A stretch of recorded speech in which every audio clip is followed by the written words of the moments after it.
From Studio DRC at the Daytona Regional Chamber of Commerce, this is the Crest of the Wave. Hi again, everybody, and welcome to another episode of Crest of the Wave, the Daytona Regional Chamber's podcast for the business community. My name is Ken Phelps. I'm the Vice President of Resource Development here at the Daytona Regional Chamber, and this month we have a very special guest, good friend of the Chamber, an important factor in our local workforce and making sure we have an educated populace here in the community. I'm pleased to welcome our guest this month, Volusia County Schools Superintendent Dr. Carmen Balgobin. Thank Dr. you. B, thanks for being here. Absolutely. I nowhere else I'd rather be than here right now doing this with you. Terrific. Well, let's chat a little bit. There's so much that happens. The business community and the education world are so interconnected and so almost symbiotic in their relationship. Absolutely. Tell us a little bit about, now you've been here a few years now, a couple of years, right? Ken, it feels like I've been here 20 years, to be honest with you. Are we counting COVID? We should. We should. Let's That's count like it in 10 two years steps. right there, right? Yeah, let's count it in two steps because you were here in a deputy role before and then departed for a while and then came back. Correct. So I started as deputy, I think 4.5 years ago, as a deputy in 2019. Mm-hmm. And then went into the role of superintendency during COVID. That's where I got indoctrinated.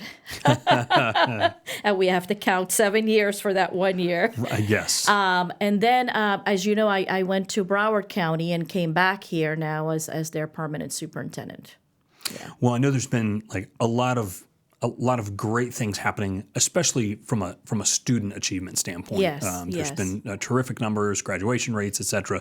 So I'll just give you the floor for a moment to share some of the milestones or the major achievements of the students here in Volusia County that you want to share with our listeners and our viewers. Great. Thank you for that opportunity, Ken. So I'll share this with you. First and foremost, I believe that we have some of the smartest, brightest students right here in Volusia County. And one of the things that I'm very proud of is the community, right? All stakeholders in this community, they're truly invested in our students. Our students, their performance, if you look at where it was 4 years ago, let's look at just grad rate, where it was 4 years ago. It was 84.5%. Today, it's 91.6%.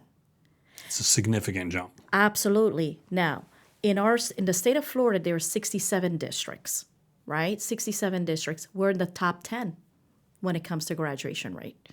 When you look at the Central Florida Coalition, we're the second highest. So our students are doing such an amazing job in not just getting ready for college, but those skills that they need to exceed in the workforce as well. When you look at career and technical education, well, that's very dear to my heart because we know it's important for us to prepare our students not just for the college path, but also for the workforce, for the industries, right? And Ken, I have to say thank you to the Daytona Chamber because if you recall, when I became, I think it's superintendent during COVID, one of the first visits that I made was to come here and get to learn a little bit about the chamber, what we're doing, and how we can collaborate. And that's when you extended for us the U Science survey. You remember that? Yes. You came, you said, Dr. B, would you be interested in this? It would benefit our students. And thanks to your support of our Daytona Chamber, our students were able to utilize that survey for 3 years. What's beautiful about it, I think I'm speaking your love language here. What's beautiful about it, right, is that it captures our students' interests and their aptitude at the same time, right? So when you have that type of data, you can say, okay, wow, you have innate skill set in these areas, and you also have an aptitude for this. So let's have some discussion. So we use that data to carve out discussions with our students and their families and determine pathways for our students. So currently we have about 130 different programs in our schools. We have expanded to HVAC, welding, right? We have engineering.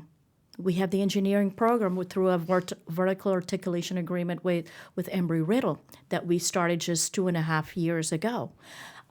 Where our students can graduate with their pilot's license, but also aerospace design and engineering as well. So there's so many pathways. And then the other thing that we did, we wanted to start that articulation very early on. So we looked at our middle schools and we made sure that those pathways were aligned to the programs in our high schools. So that our student can start in middle school and complete, but also be involved in multiple, right? Multiple certifications. Our certifications, our students are blowing it out of the roof. We had over 4,400 students that earned multiple certifications just this past year. Wow. Advent Health, Halifax, all of these different industries. We have about 120 industries that they're committed to Volusia County. And what they do is that they provide apprenticeships, they provide internship opportunities. Now we're looking to extend that to paid internship opportunities for students. They are guest speakers. They take students on tours to their industries or organizations. And our goal is to connect our students very early on with the workforce, right? Because you and I have always talked about from Volusia for Volusia. Right. We want our students to stay here, but we cannot wait until they graduate and try to recruit. We have to establish that connection very early on. Yeah. And I can go on, but there's so many fantastic things that are happening here. And really, it's our students that are producing these results. When I think, when you talk about the leveraging the students that are coming out of our K-12 system for our local community and for the local workforce, that's not just our belief. No. That's data supported. Correct. The U.S. Census Bureau and Harvard University did a study. At age 26, almost 70% of the population lives within the commuting zone in which they grew up. But it's because you have roots, you have family and friends, and it's the area you know. And if you extend that radius even just a little bit, it goes up almost to 80%. So that's significant. You mentioned the increase in graduation rates, and that's a thing. Really, the completion is really the important piece of that. To what do you attribute the increase in success of the students over those last few years and those numbers you mentioned? That is a very good question. So first and foremost, we had to do quite a bit of alignment and realignment, right? So we had to make sure that we really first and foremost were capturing the interests of our students, because if they are enrolled in coursework that they have an affinity for, you're going to find that right there that's a match. The second is to look at the programs and making sure that when it comes to the teachers' preparedness, like their learning communities, that it really is giving them the art and science for those pathways, so that we're really preparing our teachers with the right approach that's needed, teaching, right methodology that's needed to execute the content in the most meaningful way for students. So teacher training. Administrative training as well. For the first time, starting I think 2 years ago, for the first time in VCS, we've decided every administrator, APs, principals, every administrator, including district staff, will engage in a full-blown summer institute that's targeted to the pedagogy, right, of the arts and science of teaching and learning. Because if you really think about it, Ken, 90% of our budget is spent on people. That's your most prized resource right there. And we know that there is a lot of folks that are entering the field of education they've come from different pathways, right? So it's imperative that we look at that from an approach that we need to really invest in our people so that they can deliver their very best. So trainings that are targeted, that's intentional, that really is student-focused, student-oriented, making sure that the courseworks are articulated, they're aligned, making sure that the core curriculum along with the supplementary curriculum, it's conducive to students' learning, it supports the programs. So really a full-blown realignment and retraining and training is what I think has contributed. And obviously enforcing and ensuring that our students understand and that they're engaged in meaningful activities and coursework and celebrating our students. It takes a village, and it takes multiple approaches in sync working together for that outcome. Yeah, agreed. You were talking about alignment and this growth from middle school to high school, and Yes. For me, it can be a little challenging. You certainly want to be able to explore things early on, But at the same time, I think back to when I was 12, 13 years old. I don't know that I would have really known what I wanted to do for the rest of my life. I don't know that I do now, even today. But can talk about some of the new career pathways that have emerged over the last couple of years, and even maybe what's coming up on the docket in the next year or two. You mentioned some of the trades. That's such a key component of that. As we look at workforce numbers, we know that folks that are working in the trades are aging.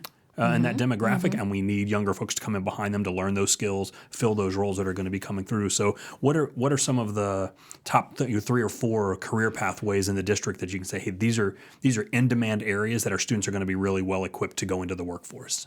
I will tell you all of our pathways. I'm extremely proud because our students are they're doing really well, and the data supports that. But I will tell you that the engineering pathway is one that's very attractive, and our students love it. And there is a wait list for that one, right? The engineering, and remember that it's space and also pilot, right? Both mechanic as well as embedded in there. Health science, that's another one that's growing. Financial literacy. Right, we have a few partnerships. We just launched another partnership now with we had Launch as one of our partners, but we also have Additions Financial that we're working with, and we have another credit union so there were like three partnership that's supporting the finance program, and we're actually going to be opening up about 4 more in the next 2 years in our high schools. I will tell you also hospitality. That's another one that's really big. Government, we're looking at several programs that really will support work in the area of government as well.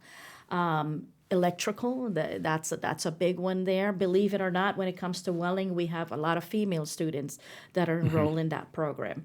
Automotive, that's another one. As you know, right there at Atlantic, we have a shop there. The cleanest shop you will see, in the world. But there's a shop there. Our students are very engaged. We have a lot of female students in that program as well.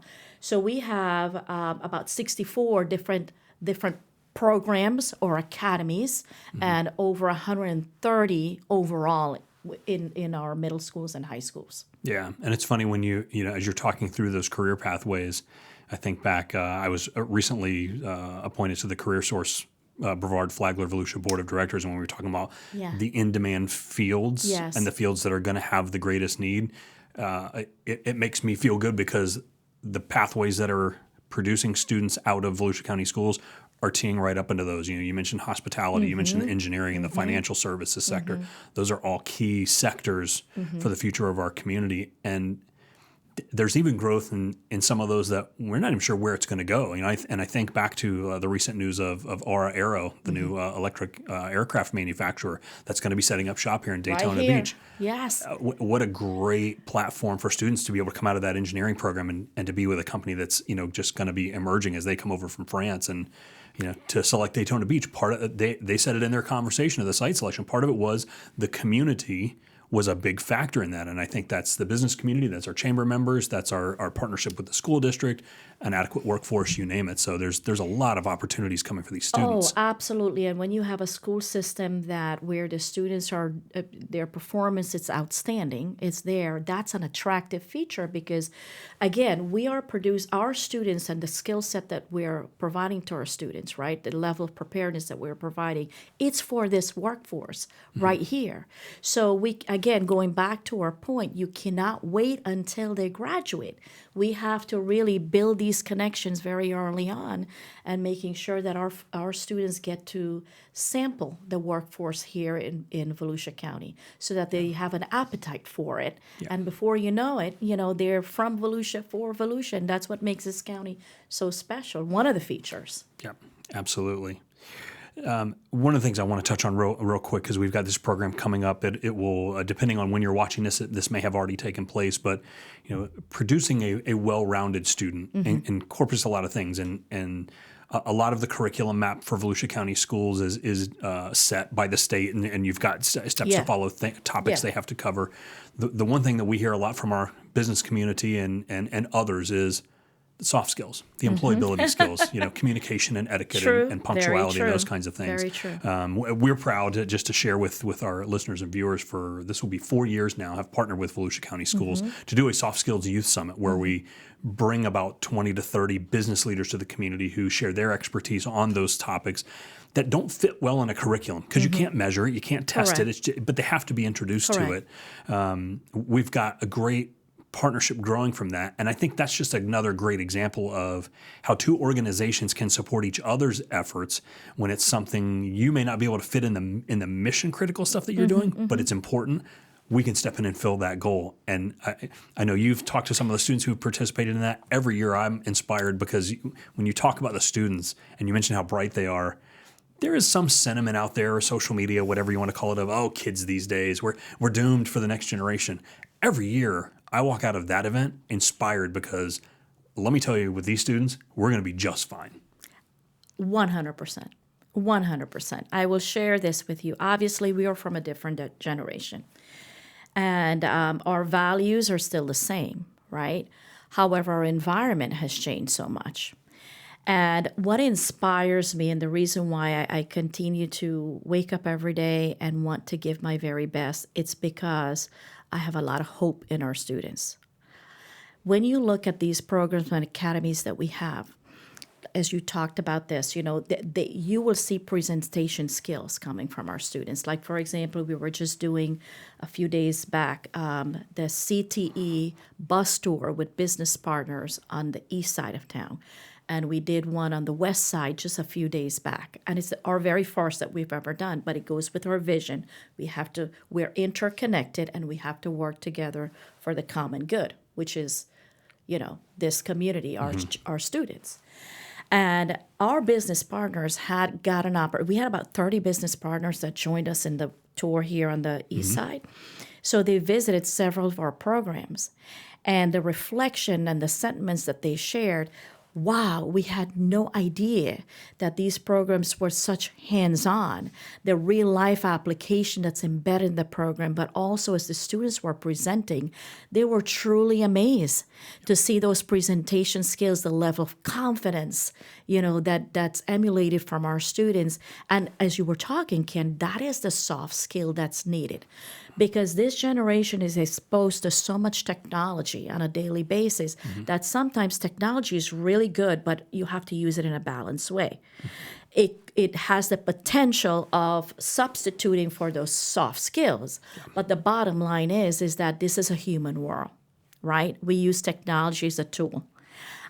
So thank you again for that partnership, because our students, every time they leave that summit, they're inspired and they will share about all the things that they've learned, but also through these programs that we have in our schools and academies, they also get to acquire those. So we have to be very intentional about it, because the pitch competition, I think you have participated in that. That's when our students, again, they come up with a business model, they present it to the business community. The business community will give them feedback. They get into a ranking. They participate nationally. They participate among other districts and states, other states, but also it gives them that opportunity as well. So and fostering that entrepreneurial spirit, that could be valuable in any industry. And I'll share with you. You mentioned the bus tour. Just recently, we had our Workforce and Education Committee meeting. A couple of our committee members participated on that tour, and they talked a little bit about the experience. And what did they say to you? One said they had no idea all of that was happening within schools. And I think that's an important message for our viewers and our listeners to really understand is everybody thinks they know education because we all went to school at some point. Let me tell you how times have changed and schools have changed and the technology is different. Tom Friedman talks in his famous book, The World is Flat, about digital natives versus digital immigrants. You and I are in the digital immigrant age. I'll never forget my 2-year-old son, pick up an iPad and he just knew how to use it. Nobody had ever shown him. He just knew how to use it. And so to your point about utilizing technology, that's the bridge that we have to cross of.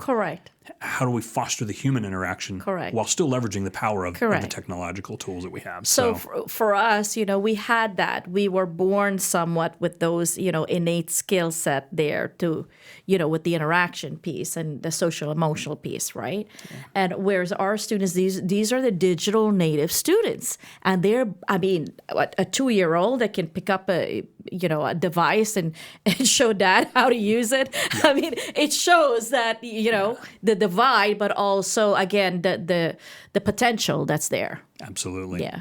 Well, we've got just a few minutes left, so I want to kind of just look to like the future for Volusia County Schools. What are some of the things on the horizon that you would want our listeners, our viewers, the business community to know? Hey, these things are on the cusp of happening, or maybe they're in the planning stages, and you're going to need partnership, or you're going to need engagement to do those things. Thank you for that question. So that's a very good question. First and foremost, Ken, I am inviting you and everyone that's listening. We're going to be doing a State of the School address in the month of February. And you're going to learn all about Volusia County. We're going to have our students there. We're going to have staff there. And basically, we're going to detail for you how we've done and where we're going. So you will get a date for that, and we will put it out on social media. But moving forward, I really want to continue to expand and streamline when it comes to our career and technical education programs, because our world is constantly evolving. Needs are constantly evolving, as we know, and we need to make sure that we can meet those current and future demands. So that's very important. You can't be stagnant, right? But with that said, I'm really looking for a collaboration with the business community. Those of you that might be interested because you have needs in your community, reach out to us. Reach out to our communications department, and we'll share that information with you through this podcast. Hopefully you can share it.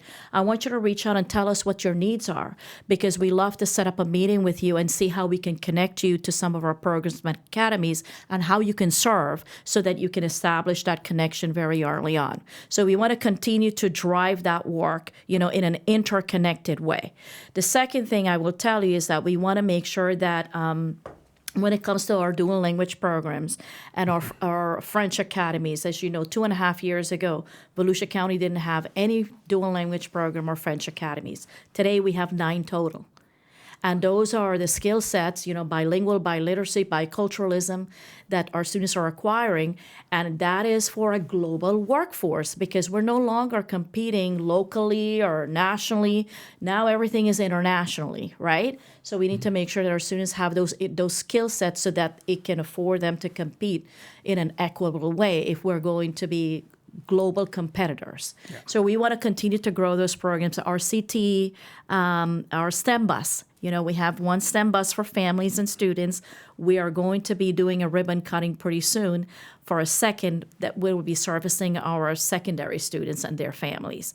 And you know what? We want to make sure that we are the best in the business. Honestly, our students have that capability. Our families are invested. Our community is invested. And I think that if we continue to work together, Volusia County is going to be and will remain for many years one of the very best in the business of education. And that's what we need to do for our students and for this community. Yeah. I share your sentiment that this is kind of the cusp of great things to come. It's actually one of the reasons we named the podcast what we did, because the crest of the wave, for especially those of us lifelong who lived along the beach, the crest of the wave is right before all the action happens and all the energy kind of gets released. And so thank you for your partnership with the business community, for all you're doing to provide an environment where students can learn and explore and discover what works for them. I think that's the most important. And for me, and I'll say this is kind of a personal reflection, education is one of the toughest businesses because the measurements are standardized. Mm-hmm. The students take the same standardized test.